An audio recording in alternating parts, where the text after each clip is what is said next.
Palnadu SP గారి ఆదేశాల మేరకు నరసరావుపేట టౌన్లో నరసరావుపేట 2 టౌన్ సిఐ గారి ఆధ్వర్యంలో 10 మంది ఎస్ఐలు మొత్తం కూడా రాబడిన సమాచారం మేరకు నరసరావుపేట టౌన్లో లైసెన్సులు లేకుండా డ్రంక్ అండ్ డ్రైవు, తర్వాత మైనర్స్ డ్రైవింగు, నేమ్ ప్లేట్లు లేకుండా సరైనటువంటి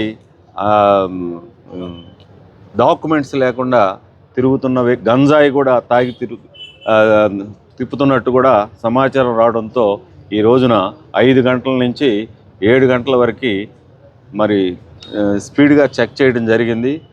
మీ అందరికీ తెలుసు, ఇప్పటికే 107 వెహికల్స్ని స్వాధీనపరుచుకున్నాం.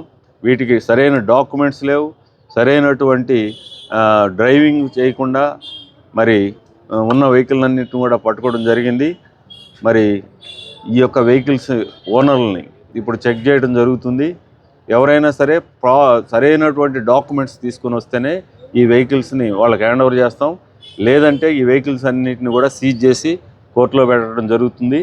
మీ ద్వారా నరసరావుపేట ప్రజలకి తెలియజేసేది ఏంటంటే, మీరు సరైన డాక్యుమెంట్స్తో సరైన పత్రాలు ఉంచుకొని వెహికల్కి సంబంధించిన సరైనటువంటి పిల్లలకి ఇవ్వకుండా పెద్దలే తోలేటట్టుగా మీరు మీ యొక్క పిల్లల్ని రిస్ట్రిక్షన్ చేయాలి.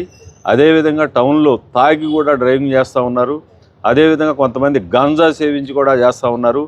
భవిష్యత్తులో ఈ గంజా పైన, ఈ డ్రంక్ అండ్ డ్రైవ్ పైన ఉక్కుపాదం మోపుతామని చెప్పేసి మీ ద్వారా తెలియజేస్తూ ఉన్నాం. కాబట్టి భవిష్యత్తులో ఇలాంటి లేకుండా నరసరావుపేట టౌన్లో సక్రమంగా డ్రైవ్ చేస్తూ వాకర్స్కి కానీ లేదా ప్రజలకు కానీ ఇన్కన్వీనియన్స్ లేకుండా ఈ యొక్క డ్రైవింగ్ ఉండాలని చెప్పేసి మీ ద్వారా తెలియజేస్తూ ఉన్నాను. Thank you.